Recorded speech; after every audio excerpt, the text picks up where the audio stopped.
I've just spent some hands-on time with Meta's new $799 Ray-Ban display smart glasses, and I need to be honest with you, this is the first time a piece of face-worn tech has genuinely convinced me. These glasses have a display. Real one. A transparent interface that sits just off to the side of your vision. And while a few things are still missing, I walked away surprised by how clearly this shows what smart glasses can become. In a lot of ways, they already do many of the things your phone does, but more naturally. Think of this product as three parts. First, the glasses themselves. At their core there, an upgraded version of the original Ray-Ban Meta glasses. You still get the built-in camera, now capable of recording at 2.5 times the resolution. Dual speakers, one in each arm, and an impressive 5-microphone array. But there are some major upgrades. Transition lenses now come standard, automatically tinting outdoors and clearing up indoors. The battery has been completely redesigned to fill nearly every millimeter inside the arms, and it powers the most important addition of all, the display. This display is projected slightly to the side of your right eye. It's impossible to properly capture on camera.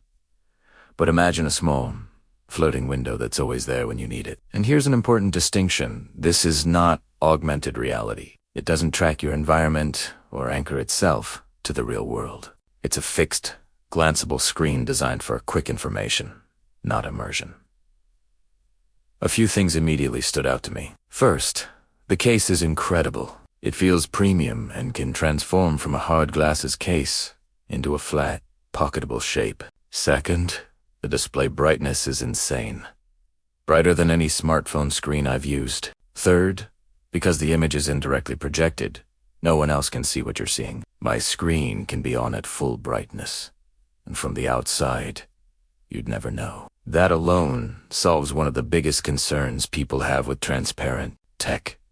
And finally, comfort. Considering how much tech is packed inside, these are surprisingly easy to wear. Yes, they're chunkier than normal Ray-Bans, but they're nowhere near VR headset territory. They weigh 69 grams, which is wild when you'd consider regular sunglasses weigh around 45 grams and do absolutely nothing. The flexible hinges give them a bit of stretch when putting them on, and after wearing them for over an hour, I genuinely forgot. Primera, addendum. On the second part of this product is how you control it. You still have the touchpad on the arms and a physical capture button for photos and videos. But the main controller is something new, a neural wristband. You wear it like a watch, but it's not a watch. It reads the electrical signals from your wrist muscles, allowing you to control the interface using subtle hand gestures. And honestly, it's shockingly good. After about an hour, gestures became almost subconscious. Around 97% of the time, it did exactly what I wanted without me thinking about it. At the same time, I never accidentally triggered anything. That balance is incredibly hard to achieve. There's no eye tracking like the Apple Vision Pro, but the gesture system feels surprisingly similar. You'll double tap to wake the display, pinch to select, slide your thumb like an invisible joystick to navigate, and rotate your hand to control volume, and you can do all of this anywhere, even in your pocket, because it doesn't rely on cameras. The final piece is the phone and the software. Meta is very open about the idea that this could one day replace your phone, but that day is not today. Right now, around half of what these glasses do still depends on your smartphone. When you turn them on, you see a home screen with the time, notifications, and upcoming events. After a while, you stop checking your phone entirely. Swipe over, and you'll find the apps. The interface isn't flashy. It's not 60 FPS smartphone level smooth, but it doesn't feel cheap either. There's no app store yet, and the app selection is small. Everything runs through Meta's ecosystem, Meta Maps instead of Google Maps, Meta AI instead of ChatGPT. Still, almost everything I tried felt genuinely useful rather than gimmicky. WhatsApp is a perfect example. Reading messages is easy. Links open smoothly, and even watching a reel someone sent me felt natural, all without lifting a finger. You can reply in 4 ways: voice notes, dictation, quick responses. or writing. Dictation is phenomenal. Wheat. 5 microphones on your face. It's far better than a phone or I was whispering, and it picked up every word with perfect grammar.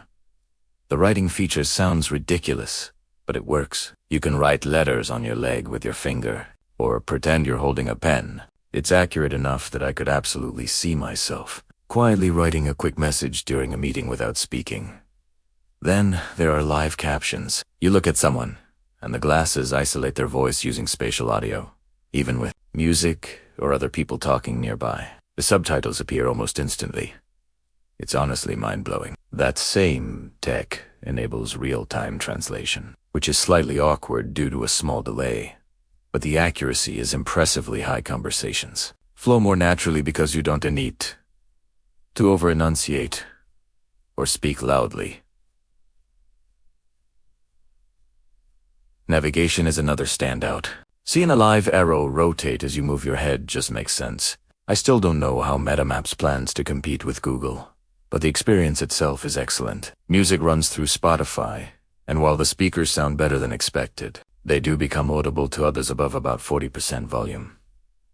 The camera is decent. You get 12MP photos, 3 video, and 720p slow motion. This isn't replacing your phone camera. Think smartphone from a tier Zigo quality, but it's usable. There's still a slight delay when capturing, which could cause people to move too early.